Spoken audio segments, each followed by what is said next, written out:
মাসি হাসতে হাসতে আমার কাছে এলেন এবং আমাকে জড়িয়ে ধরলেন।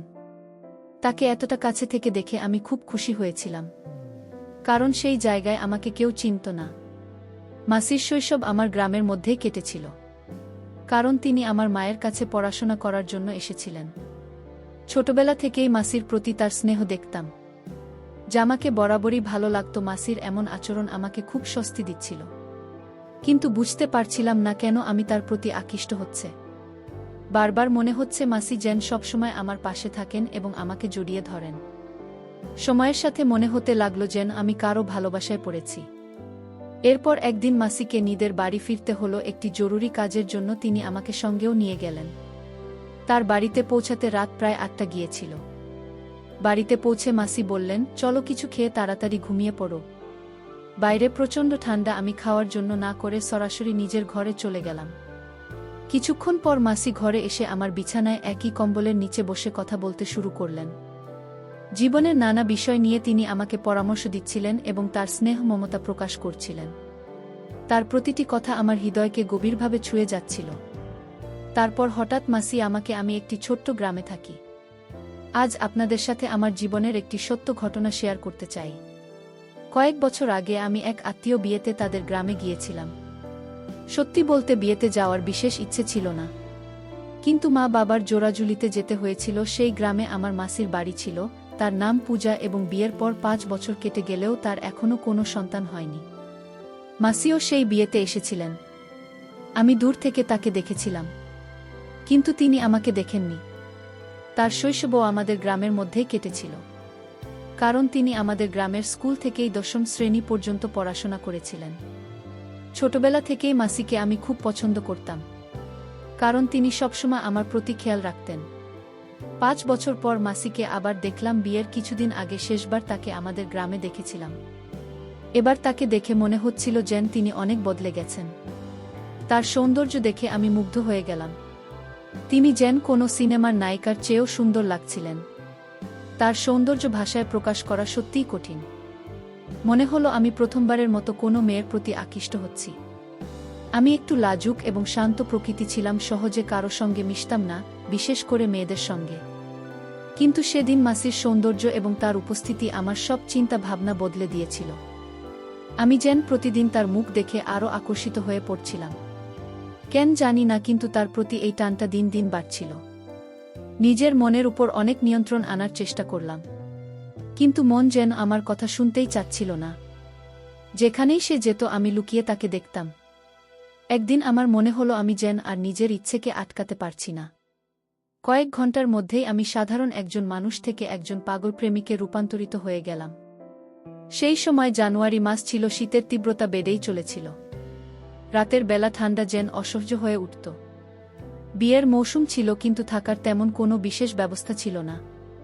তখন আমার মাথায় একটাই চিন্তা ঘুরছিল, এই ঠান্ডায় রাতটা কিভাবে কাটাবো।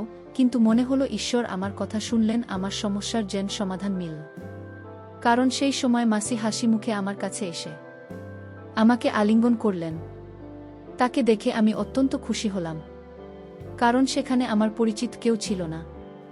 মাসের শৈশব আমাদের গ্রামেই কেটেছে এবং তিনি আমাদের গ্রামের স্কুল থেকেই পড়াশোনা করেছিলেন। মাসের সেই মুহূর্তের আলিঙ্গন যেন আমাকে এক অদ্ভুত প্রশান্তি এনে দিল। যা আশা করেছিলাম তা মুহূর্তেই পেয়ে গেলাম। তবে একটা জিনিস বুঝতে পারছিলাম না, কেন তার স্পর্শ আমাকে তার প্রতি আরও বেশি আকৃষ্ট করছে। মনে হচ্ছে মাসি যেন সবসময় আমার পাশে থাকেন। তার সঙ্গে সময় কাটাতে এক অন্যরকম আনন্দ অনুভব করছিলাম, যা আগে কখনো অনুভব করিনি। আমি যেন পুরোপুরি মোহিত হয়ে পড়েছিলাম। ঠিক তখন মাসি একটু দূরে সরে গিয়ে বললেন, কুনাল তুমি কখন এলে? আমি উত্তরে বললাম, মাসি আজই এসেছি। মাসি তখন বললেন, তোমাকে বেশ চিন্তিত লাগছে, কি হয়েছে? তখন আমি তাকে আমার রাতের ঘুমের অসুবিধার কথা বললাম। মাসি পারলেন, এতে চিন্তার কিছু নেই। তুমি আমার বাড়ি চলো, সেখানে তুমি নিশ্চিন্তে ঘুমাতে পারবে। এ কথা শুনে আমি খুব খুশি হলাম এবং মাসির সঙ্গে তার বাড়ির দিকে রওনা দিলাম। রাতের আধার ছিল আর রাস্তা ছিল সরু। মাসি বললেন, কুনাল আমার হাত দাও, অন্ধকারে তুমি হয়তো পথ চিনতে পারবে না। তখন আমি তার হাত ধরার জন্য হাত বাড়ালাম। তার হাত ধরে এগিয়ে যাওয়ার মুহূর্তটি যেন আমার মনে এক নতুন অনুভূতি এনে দিল। তার নরম হাতে হাত রাখতেই মনে হলো যেন এক অদ্ভুত শক্তি আমার ভেতর জেগে উঠেছে। তার হাত ধরে হাঁটতে হাঁটতে আমার মনে এক অসাধারণ আনন্দ হচ্ছিল। আমরা ধীরে ধীরে হাত ধরে তার বাড়ির দিকে এগিয়ে চলছিলাম। পথে দেখতে পেলাম আরও কিছু লোক তাদের গ্রামে ফিরছিল। আমরা সামান্য দূর হেঁটে যাওয়ার পর দেখলাম ৫-৬ জন মহিলা নিজেদের মধ্যে কথা বলছে। তাদের কথা কানে আসতেই শুনতে পেলাম। একজন বলছে, শুনেছি তোমার মেয়ের কাল এনগেজমেন্ট, পূজাকে ডেকো না, তা না হলে কোনো অমঙ্গল হবে। অন্য একজন বলল, এমন শুভ মুহূর্তে তো এমন কারো ছায়াও পড়া উচিত নয় যাদের ভাগ্যে শুভ কিছু হয়নি। রাজেশকে ছিঁড়ে অন্য একজনের সঙ্গে নতুন সংসার শুরু করা উচিত বলে তাদের মধ্যে আলোচনা চলছিল। রাতের অন্ধকারে তারা বুঝতেই পারল না। আমরা তাদের পেছন পেছন হাঁটছিলাম। তাদের কথা শুনে মাসি আমার হাত শক্ত করে চেপে ধরলেন। মনে হচ্ছিল যেন তিনি অনেক কষ্ট সহ্য করছেন। আমি এই কথা শুনে খুব কষ্ট পেলাম এবং বুঝতে পারছিলাম কতটা বেদনায় তিনি দিন কাটাচ্ছেন। কিছুক্ষণ পর মাসি হঠাৎ কান্নায় ভেঙে পড়লেন। তাকে এতটা ভেঙে পড়তে দেখে আমিও বিচলিত হয়ে পড়লাম। আমি তাকে থামানোর জন্য বললাম, মাসি প্লিজ থামুন। তিনি থেমে গেলেন। আমি তার কাঁধে হাত রেখে বললাম, মাসি, এদের কথা শুনে মন খারাপ করবেন না। আপনি জানেন এতে আপনার কোনো দোষ নেই। আপনি খুব ভালো মানুষ। বিশ্বাস করুন, একদিন সব ঠিক হয়ে যাবে। আমার কথা শুনে মাসি কান্না করতে করতে আমাকে জড়িয়ে ধরলেন এবং বললেন, কুনাল, এটা নতুন কিছু নয়, আমার সাথে এটা সব সময় হয়। এখন আর বেঁচে থাকার ইচ্ছে নেই। তার এই কথা শুনে আমি তাকে আলতো করে দূরে সরিয়ে দিয়ে তার মুখে আঙুল রেখে বললাম, মাসি, এমন কথার কখনো বলবেন না। আমি তাকে অনেকবার বোঝানোর চেষ্টা করলাম। কিছুক্ষণ পরে তিনি শান্ত হলেন। প্রায় 10 মিনিট হাঁটার পর আমরা তার বাড়িতে পৌঁছালাম। বাড়িতে ঢুকে দেখলাম মেসো বাড়িতে নেই। আমি মাসিকে জিজ্ঞেস করলাম, মেসো কোথায়? তিনি বললেন, তোমার মেসো কাজের জন্য শহরে গেছেন, 4-5 দিন পরে ফিরবেন। আমরা বিয়ের অনুষ্ঠানে খাওয়া শেষ করে বাড়িতে ফিরেছিলাম। বাড়ি ফিরে মাসি আমাদের দুজনের জন্য দ্রুত বিছানা পেতে দিলেন। শীত প্রচণ্ড ছিল, তাই আমরা চাদরের মধ্যে ঢুকে গল্প করতে শুরু করলাম, বিভিন্ন বিষয়ে কথা বলতে বলতে। হঠাৎ আমি জিজ্ঞেস করলাম, মাসি, এত বছর পরও আপনার সন্তানের কেন হলো না? আমার কথা শুনে মাসি খুবই দুঃখ পেলেন এবং আবেগ ভরে বললেন, কুনাল, কি বলবো তোমাকে, তোমার মেসোর মধ্যে একটি সমস্যা রয়েছে।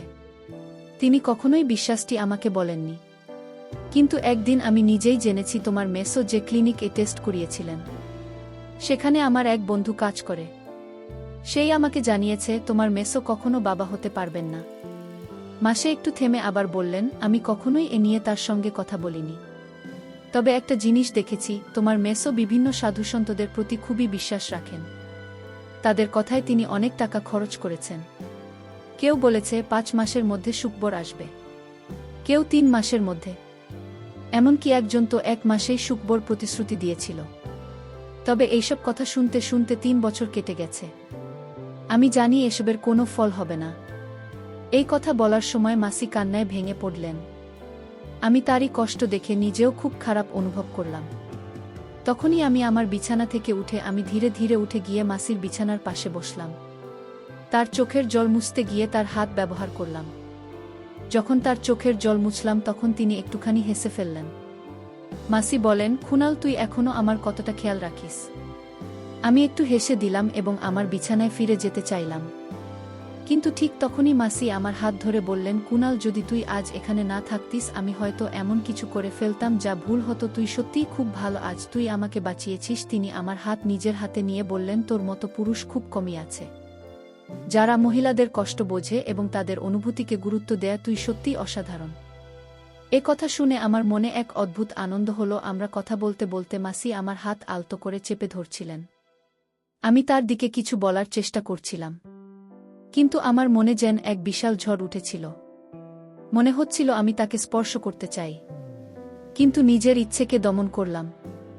মাসি তখন হঠাৎ বললেন, জেমিকোর সঙ্গে বিয়ে করবে, সে খুবই ভাগ্যবান হবে। তুই নারীদের সম্মান করিস এবং তাদের অনুভূতি ভালোভাবে বুঝিস। তিনি নিজে চিন্তায় ডুবেছিলেন, কিন্তু হঠাৎ আমার দিকে তাকিয়ে বললেন, এই ঠান্ডা রাতে তুই কিছুই পরিসনি, এমন চলবে না।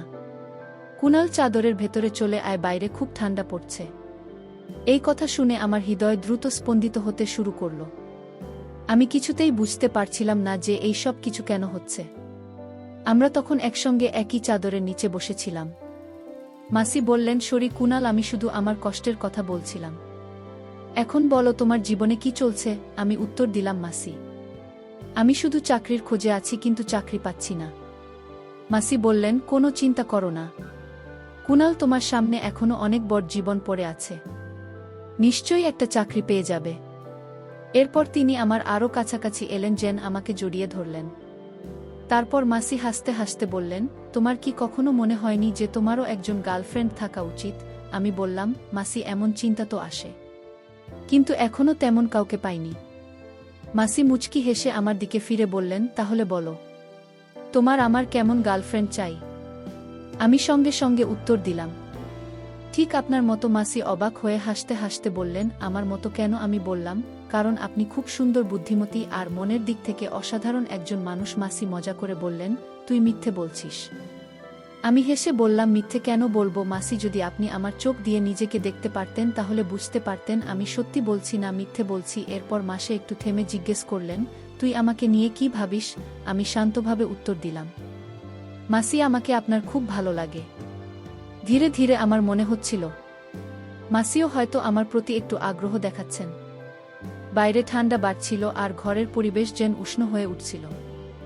মাসি হেসে বললেন, কুনাল, তুই প্রথম ব্যক্তি যে আমার এত প্রশংসা করল। তার মুখে এমন উচ্ছ্বাস ছিল যেন আমার কথাগুলো তাকে অনেক খুশি করেছিল। আসলে সবারই নিজের প্রশংসা শুনতে ভালো লাগে, আর আমার মাসি প্রশংসারই যোগ্য ছিলেন। আমি মাসিকে একটা কথা বলতে চেয়েছিলাম, কিন্তু কথাগুলো আমার মুখে এসে আটকে গেল। বুঝতে পারছিলাম না কেন, কিন্তু একটা জিনিস স্পষ্ট ছিল, আমি চাইতাম মাসি সব সময় সুখী থাকুক এবং তার সব দুঃখ ভুলে থাকুক। অবশেষে সাহস করে বললাম, মাসি, আমার একটা কথা বলার আছে, প্লিজ রাগ করবেন না। মাসি বললেন, বল কুনাল, তুই যা বলতে চাস। আমি বললাম, মাসি, আমি আপনাকে জীবনের নতুন সূচনা করতে সাহায্য করতে পারি। আমার কথা শুনে মাসি চুপ হয়ে গেলেন, আর আমি একটু নার্ভাস হয়ে পড়লাম। কিছুক্ষণ পর মাসি চুপ ভেঙে বললেন, কুনাল, তুমি যা বলেছ সেটা কি তুমি ভেবে বলেছ আমি তোমার মাসি স্ত্রী নই? তারপর মাসি কিছুক্ষণ নীরব থাকলেন, পরে বললেন, কুনাল, আমি ভাবছি এটা কি সঠিক হবে। আমি বললাম, যদি কোনো কিছু ঠিক করার জন্য সামান্য ভুল করতে হয় তবে আমার মতে সেটা ভুল নয়। মাসি বললেন, তোমার কথায় যুক্তি আছে, কিন্তু আমাকে একটু ভাবার সময় দাও। আমি সম্মতি দিয়ে বললাম, ঠিক আছে মাসি, আপনি চিন্তা করে নিন। এরপর আমরা দুজন ঘুমিয়ে পড়লাম, কারণ পরদিন সকালে আমাকে একটি অনুষ্ঠানে যেতে হতো। পরদিন আমি খুব সকালে উঠে পড়লাম, কারণ সকাল 7টায় আমাকে বের হতে হতো। বের হওয়ার সময় মাসি বললেন, কুনাল, সন্ধ্যায় ফিরে আসতে ভুলো না কিন্তু। আমি তোমার জন্য অপেক্ষা করব। আমি মাথা নিডে বা রাতের সাথে বের হয়ে গেলাম। সেদিন মাসি অনুষ্ঠানে আসেননি। রাত 9টার নাগাদ আমি খাওয়া সেরে মাসির বাড়ি ফেরার সিদ্ধান্ত নিলাম। মাসি তখন আমারই অপেক্ষায় ছিলেন। আমাকে দেখে হাসতে হাসতে বললেন, কুনাল, আজ তোমাকে খুব মিস করেছি। আমি বললাম, মাসি, আমিও আপনাকে খুব মনে করছিলাম।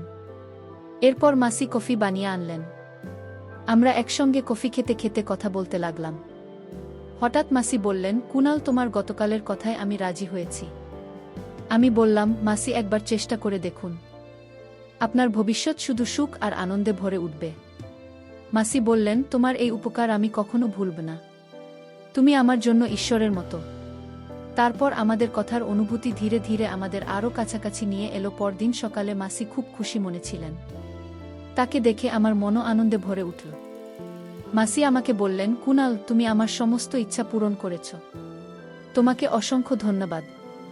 আমি সঙ্গে সঙ্গে বললাম, মাসি, ধন্যবাদ দেওয়ার কিছু নেই। আমি শুধু চাই আপনি সবসময় সুখী থাকুন, আর আমি ঈশ্বরের কাছে প্রার্থনা করব যাতে আপনার জীবনে কখনো দুঃখ না আসে।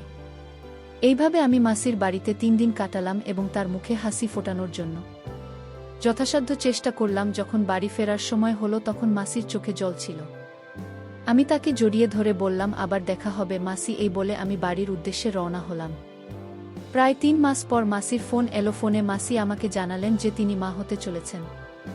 এই সুখবরটি পাওয়ার পর আমি আনন্দে আপ্লুত হয়ে উঠলাম এবং ঈশ্বরের প্রতি কৃতজ্ঞতা জানালাম। কিছু মাস পর আমার মাসে একটি ফুটফুটে ছেলের জন্ম দিলেন। আমার খুব ইচ্ছে ছিল আমি তাদের বাড়ি গিয়ে ছোট ভাইটিকে দেখে আসি, কিন্তু তখনই আমার নতুন চাকরি শুরু হয়েছিল। ছুটি নেওয়া সম্ভব ছিল না, কারণ নতুন কাজে ছুটি নেওয়া মানে ঝুঁকি। সেই সময় স্মার্টফোনও ছিল না, যার কারণে আমি তার ছবি পর্যন্ত দেখতে পারিনি। প্রায় 1 বছর পর আমার বিয়েতে মাসির সঙ্গে দেখা হলো। সেই সময় প্রথমবার আমার ছোট ভাইকে দেখি। তাকে দেখে আমার চোখে জল চলে এসেছিল। আবেগে আমি ভেঙে পড়লেও নিজেকে সামলে নিলাম। মাসিও খুব খুশি ছিলেন। তাদের আনন্দ দেখে আমার মনে হলো জীবন যেন সফর হয়েছে। বন্ধুরা, এই ছিল আজকের ছোট্ট গল্প। গল্পটি কেমন লাগলো কমেন্ট করে জানান। যদি ভালো লেগে থাকে তাহলে অবশ্যই লাইক করুন এবং আপনার বন্ধুদের সঙ্গে শেয়ার করুন এমন আরও মজার এবং আবেগঘন গল্পের জন্য। আমাদের চ্যানেলটি সাবস্ক্রাইব করুন এবং বেল আইকনটি প্রেস করতেও ভুলবেন না যাতে নতুন গল্প মিস না করেন। ধন্যবাদ।